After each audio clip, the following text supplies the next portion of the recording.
Assalamualaikum warahmatullahi wabarakatuh.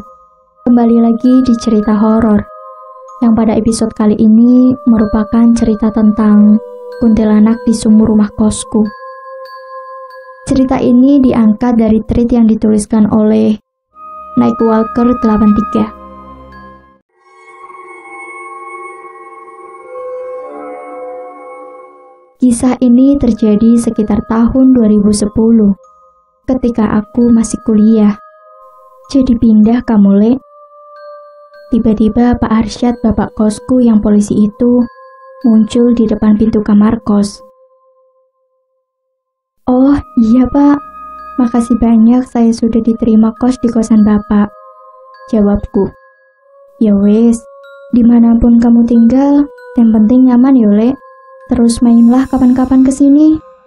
Oh iya pasti Pak, jawabku. Lah, kamu pindahan sama siapa? Barangmu kan banyak, Le. Oh, ada teman-teman yang angkutin pakai motor, Pak, sahutku. Setelah itu, Pak Arsyad pamitan.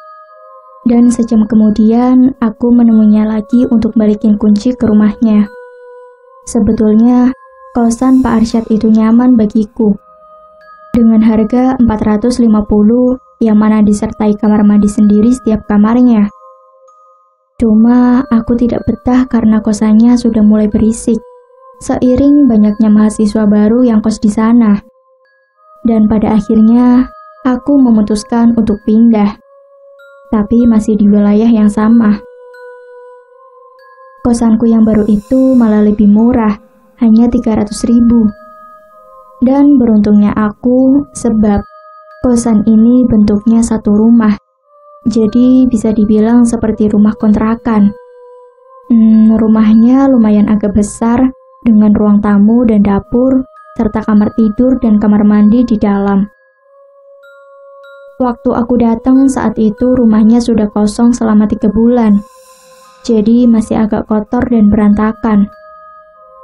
Kemudian aku meminta ibu kos untuk mengecat ulang rumahnya. Akhirnya rumahnya dicat dengan warna hijau dan kusainya berwarna coklat kehitaman. Rumah kosku yang sekarang itu agak creepy sebetulnya. Sejak hari pertama aku masuk ke situ, aku sudah merasakan rumahnya spooky banget. Terlebih lagi di kamar mandinya. Jadi kan, kamar mandinya ini terpisah samping dapur. Dan kamar mandinya itu pakai sumur pompa, yang airnya langsung masuk ke bak. Jadi, setiap aku mau mandi, haruslah olahraga tangan dulu. Ya, pompa sumur itu dulu. Semua lampu di kosan baruku itu masih pakai lampu kuning 5 watt. Aku juga belum sempat untuk membeli lampu neon, karena seharian capek banget untuk pindahan. Untung teman-temanku pada bantuin. Di kosan yang sekarang ini tidak ada TV waktu itu. Jadi, kalau aku mau nonton TV, ya pakai TV tuner di PC. Dan untuk kebutuhan tugas kuliah, aku menggunakan laptop. Kosanku itu dekat ke pesawahan di daerah Jalan Permana, Cimahi. Lingkungannya nyaman, karena agak ke dalam, jadi jauh dari hingar-bingar kendaraan. Malah menurutku cenderung agak sepi. Malam pertama.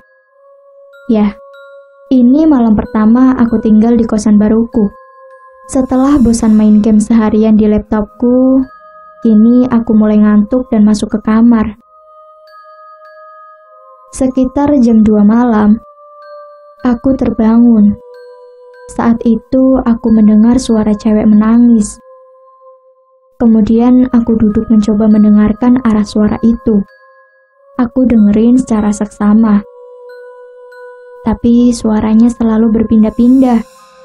Kadang terasa dekat, kadang jauh. Lampu ruang tengah kemudian berkedip-kedip. Aku pikir, mungkin tetangga sebelah lagi berantem sama suaminya, pikirku. Dan aku pun kembali tertidur. Malam kedua.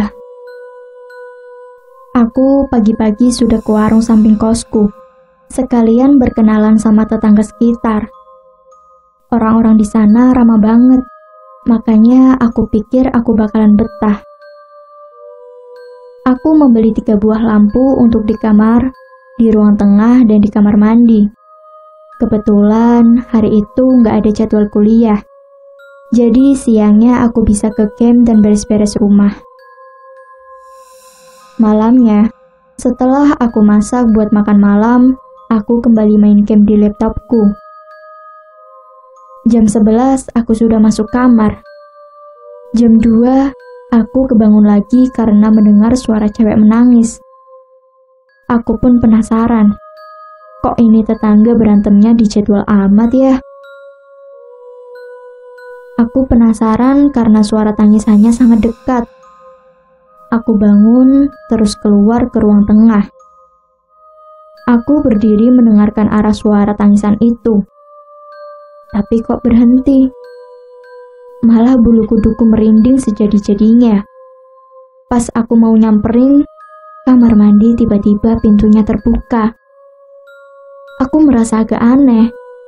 Ya sudah, akhirnya aku tutup kembali kamar mandi itu. Dan kembali ke kamar tentunya. Baru saja aku mau rebahan, aku mendengar suara cewek menangis lagi. Tapi suara ini deket banget. Suaranya seperti di ruang tengah. Aku diam untuk memastikan, tapi beneran, suara ini benar-benar dari ruang tengahku. Aku pun kemudian keluar kamar dan berjalan ke ruang tengah sambil menyalakan lampu. Tapi tidak ada siapa-siapa.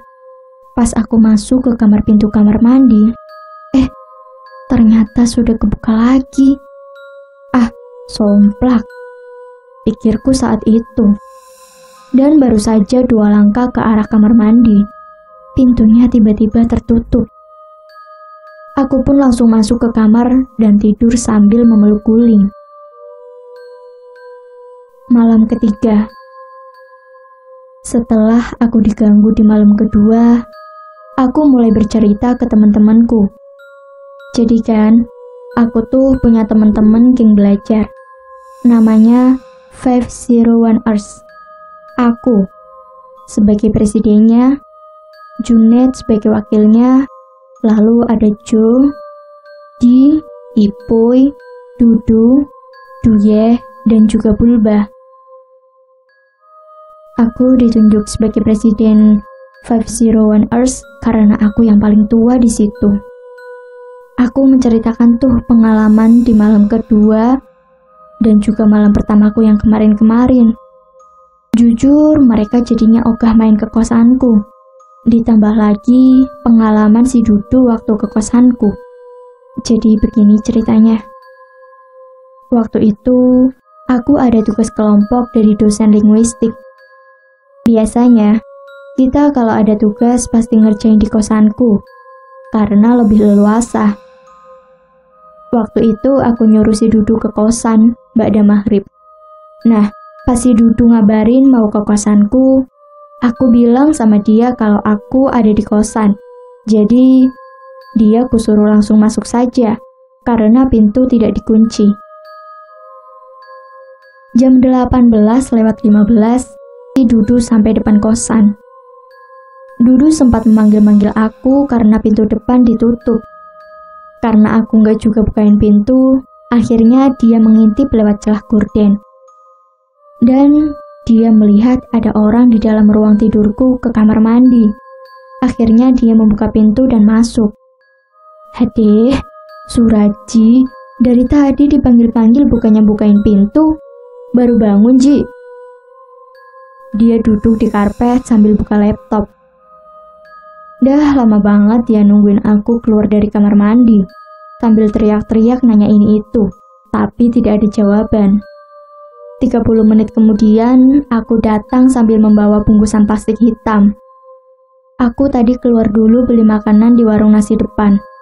Udah lama loh, Du. Bukannya dia menjawab, malah gegap sambil pucat melihat mukaku. Terus, yang tadi siapa? Sambil menuju ke kamar mandi. Di situ aku cuma bisa bilang, "Oh." Terus aku buka bungkusan dan aku pun sibuk makan sendiri. Tidak kuhiraukan siapa yang ada di kamar mandi itu. Jam 7 malam, anak 501 Hours pada datang. Dan akhirnya tugasnya beres pada jam 9 malam.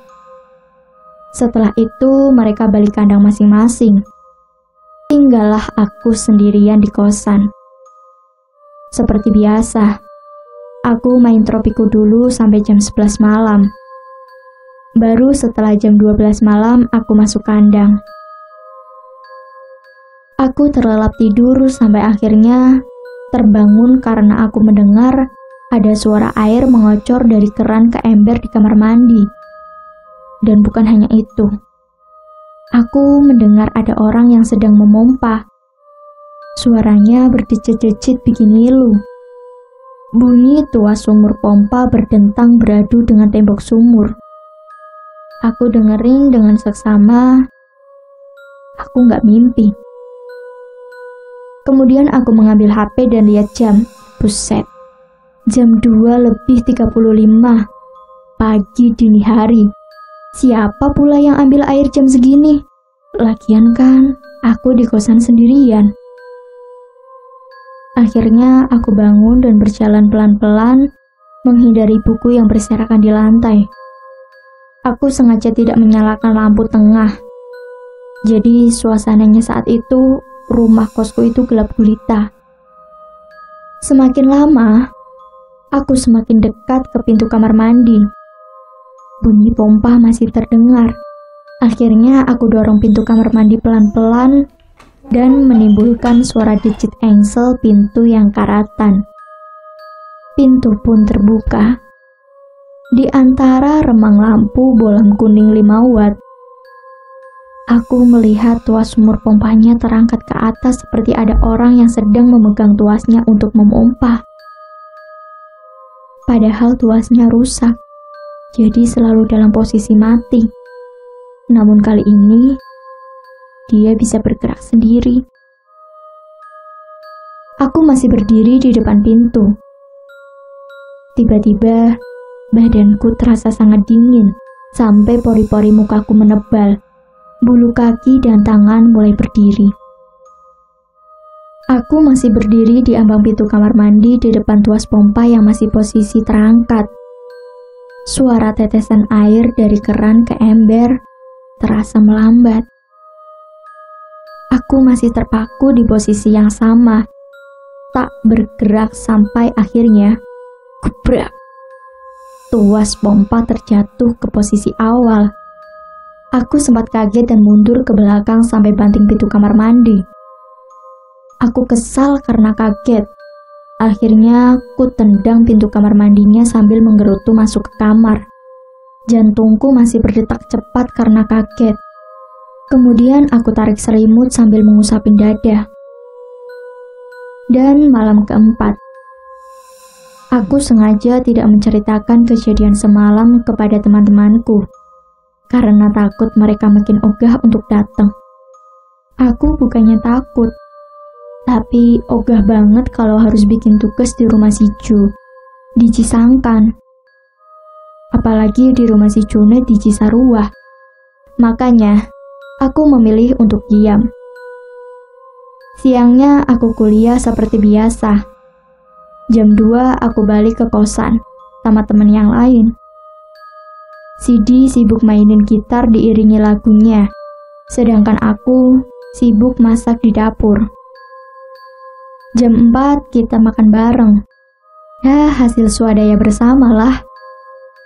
Barulah jam 8 mereka pada balik kandang. Malam itu aku memutuskan untuk tidak tidur. Aku pengen benar-benar melihat makhluk yang gangguin selama 3 malam terakhir.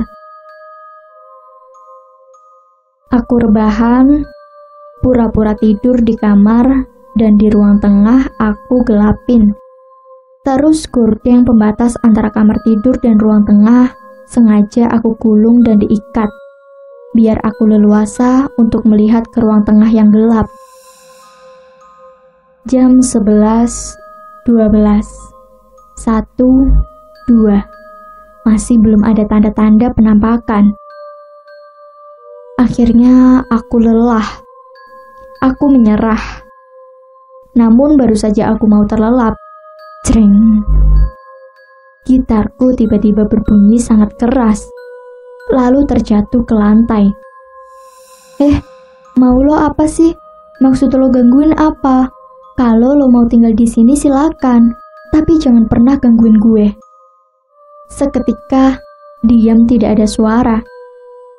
Dan aku masih berdiri di situ dengan kesalnya. Malam kelima. Siangnya aku pulang kuliah janjian sama anak 501 Arts untuk mengerjakan tugas TIYL. Aku baru pulang ke kosan jam 6 sore setelah aku beres game.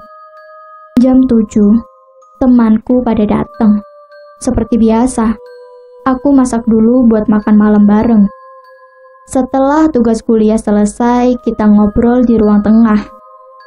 Kebiasaan temanku kalau sudah ngumpul, selalu gaduh dari mulai saling bully sampai perang kaos kaki. Akhirnya kosanku itu berisik banget sampai aku beberapa kali mengingatkan teman-teman agar tidak terlalu berisik. Gak enak sama Pak RT di depan kosan. Sebetulnya sih bukan karena gak enak sama Pak RT. Tapi aku yakin pasti akan ada sesuatu yang buruk terjadi kalau aku tidak segera mengingatkan mereka.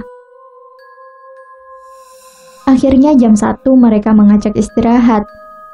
3 orang di kamarku dan 5 orang di ruang tengah termasuk aku. Nah, temanku si Junet masih bercanda di kamar sama si Dudu. Aku sudah mengingatkan mereka untuk berhenti bercanda. Lampu kosan sudah aku gelapin semuanya. Aku beberapa kali menengok ke arah pintu kamar mandi. Temanku masih tertawa-tawa kenceng banget di dalam kamar. Saat itu aku benar-benar merasa bahwa penghuni kamar mandi mulai marah. Dan aku segera nyamperin ke kamar mandi. Baru saja aku sampai pintu kamar mandi, tiba-tiba ada angin dingin bertiup ke badanku. Sampai-sampai merasa mual pengen muntah. Aku bersandar ke pintu kamar mandi dan berteriak menyuruh si Junet berhenti tertawa. Baru saja aku selesai ngomong, si Dudu loncat keluar kamar dengan paniknya. Itu si Cucun.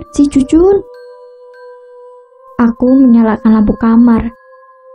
Teman-teman ngikutin ke kamar dan berdiri di belakangku. Di situ aku melihat si Jun ngangap kayak orang tercekik sambil ngomong gak jelas kayak orang gagu. Matanya melotot. Kemudian aku suruh temanku ambil air segelas dan ku bacain ayat kursi 3 kali di kuping kanannya. Terus aku bacain surat Al-Falaq dan Anas 3 kali di gelas yang kupegang. Selanjutnya aku meminumkan airnya dan kuusapin ke mukanya. Semua temanku gak ada yang bergerak. Semua diam saling pandang. Pas si Jun sudah kembali sadar, dia duduk lemas nyender di tembok kamar.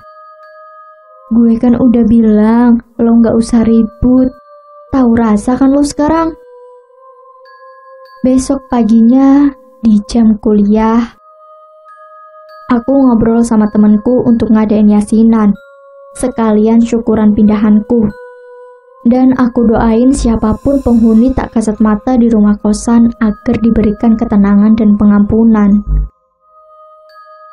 Aku kos sampai 2011. Di rumah itu kurang lebih jalan 3 tahunan.